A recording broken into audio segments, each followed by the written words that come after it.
Hey everybody, I just got back from YCS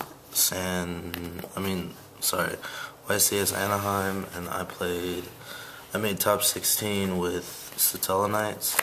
And if you think that like I played against all bad people, this is actually what I played against before I get into the deck list, so that people know that it wasn't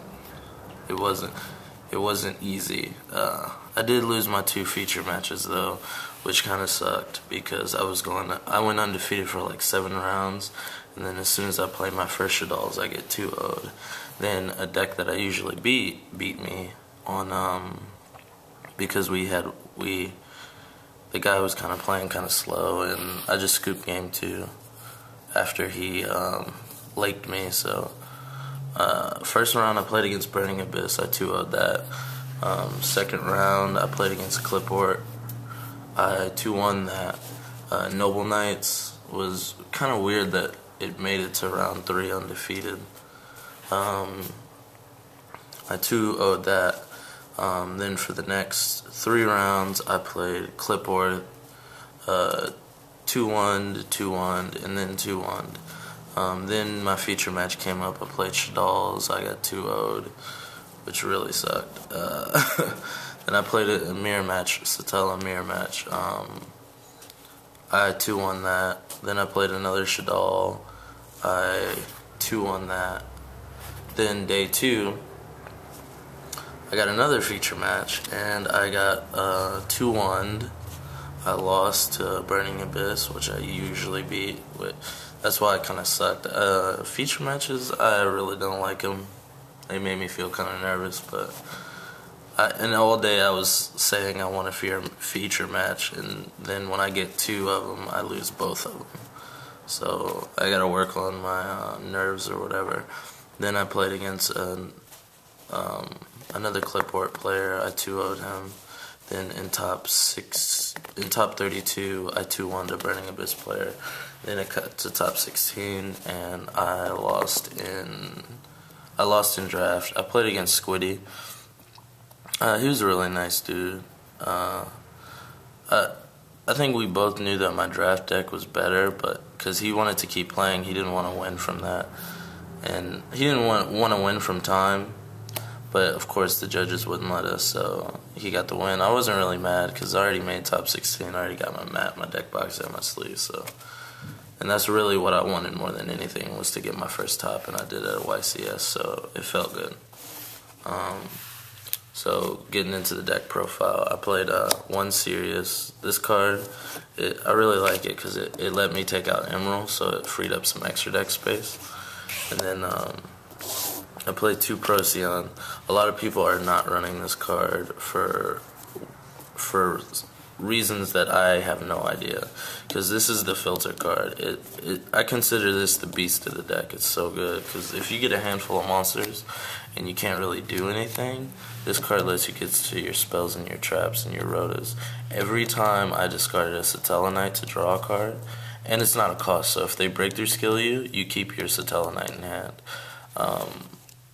Every time I discarded a card to draw, I drew a Rota, I drew an MST against Clipboard, I drew an Alpha against Burning Abyss. It was just, this is my favorite card in the deck. I like this better than Deneb. A lot of times I won't even summon Deneb if I have this in a call in hand. I'll summon this, ditch Deneb, draw a card, then set 4. I love this card. More people should run it. I want to actually run 3, but I'm afraid it'll get too cloggy. And of course I played 3 Deneb, obviously. Then the 3 Altairs, the Wolf Bark. This card's great. Obviously, it's the main thing that you usually search off of Deneb. 3 Unukalhai. I played 3 Unukalhai because it's really like the only big beater of the deck. So you have a problem getting over things if you don't run 3 of these, because all the little dudes are little poopers. They have like no attack. 2 Vega because I like to open up with Vega so that I can go into my Xyz plays first turn, because the 5-card rule, it kind of hurts this deck if you're going first. So you need to get this and a Deneb, and then you set up a lot of plays in the future. I'll show them. Triple Rota, for obvious reasons. That was the monsters. For the spells, Triple Rota, because they're all warriors, obviously. Triple MST, because the emptiness wrecks you, so you have to run 3 of these. And also against Clipboard, you always want to have an MST for their scout or the skill drain, all that shit. It hurts you. And for the 1-ofs, 1 Raigeki. This card wasn't that great, but I can't see myself not running it just because it turns the tide, and like it's an instant card advantage depending on the deck you're playing. I actually did Dweller, Raigeki, a Burning Abyss player, so this card really went off. And I also Raigeki'd a Clipboard player for game. Soul Charge, because it's Soul Charge. One Stellarknight Skybridge. Usually at locals I see this card all the time, but for one reason or another at this YCS, I did not draw this card. I did not see this card at all, so I don't know if I'd play it for an event again, but it was I don't know what I'd put in its place. Maybe another trap or a wiretap or something like that. One Book of Moon. A lot of people aren't running Book of Moon for reasons that I do not know, because it's great against Burning Abyss, because you just book, let's say they go Special Scarm, normal Graph. You just book the Scarm so that if they decide to use the graph effect, whatever they bring out will die, and that's why I run book. And also at end phase, you can like book your own Vega if they didn't get over it, and then draw and then flip it and special, because they all work off summon, not normal summon. That was for the spells. And for the traps, I main decked 2 Dust Tornadoes. This card was really good the whole event, because every time I played against 6 Clipboard players, and I beat every single one, because I always had a Dust, I always had an MST, and their scouts were barely resolving. And actually it's really good against any deck that main decks emptiness, because you will always have an answer for it. And that is not what I wanted to lose to at all. Although in my feature matches, I did not see... Well, in the Burning Abyss feature match, I saw these and the MSTs. But in the Shadal mirror match, where the guy... in the Shadal feature match, the guy kept getting called the Haunted, which... me and Tiny Mac agreed that was like the reason why I lost. And the tech card, Oasis of Dragon Souls. This is called the Haunted, but it brings it back in defense as a worm type monster, and it's really good because if you're gonna get OTK'd, you don't want to bring your monster back in attack like Call of the Haunted does. Like if BLS is on the field, you'll take a lot less damage. And so you just call like an Altair and a Deneb, and you won't take any damage, and you get a search off of it. But what I really like about it too is if you alpha the monster that's attached to this, this will leave. It doesn't stay like call. Although that can be a fallback sometimes if you're in a if you're in a better situation than them, and you alpha their card and you wanted to bounce this, that's the downside of it. But it's still a really good card, and I really like it. And the art is really nice. And I played 2 calls. Usually with these, like if I was going up against a deck that could OTK really fast, like Shadal's or Clipboard, I would side out a call and keep these in. Keep 3 in so that I wouldn't get calls cloggy. Or if I was going up against Burning Abyss, which really doesn't have high attack monsters, I'd side out an Oasis, because I don't mind my monster coming back in attack mode, and I will have wanted to push for game. So if you're going defensive, you side out a call. If you're going aggressive, you side out an Oasis. That's how I played it. And I tried 3 and 3, and it just got stupid cloggy. It just was so cloggy. So, of course, I played triple Alpha, Stellarnova Alpha. This card is amazing. It's the Judgment-esque. It's the Chariot of the deck. You negate spells or monster effects. Although I think Chariot just negates spell or traps. I can't remember. 1 Torrential Tribute. A lot of people are not running this card, and I do not know why. It is just like Raigeki in trap form, and well, it's not really. It's a Dark Hole in trap form, really.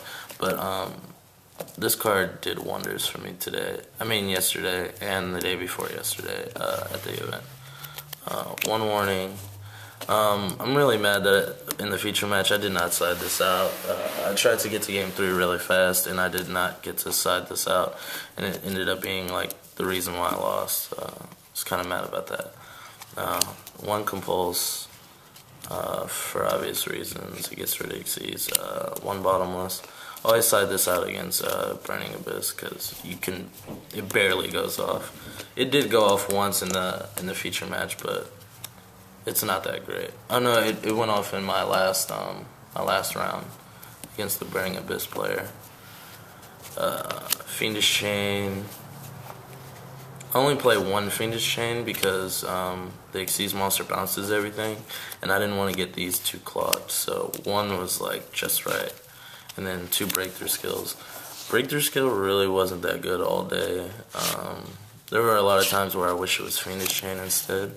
But I'd still play this over Fiendish Chain, just for the graveyard and the soft locks in window. So that was for the traps. And onto the extra deck. I played 1 Bujintei Tsukuyomi. This card is really amazing. If you're playing Satellos, everybody should be running this card. This is why I don't run Duality. Because if I open Vega Deneb or Vega any other Vela Unkala and a call, I always make this discard 1 monster and draw 2, and it's not a cost, so if they break through Skillet, you're still Gucci. 1 Exiton. This is the best card against Clipboard. I legitly summoned it against every Clipboard I played and Exiton them. 2 Stellarknight Triverrs. This card is amazing.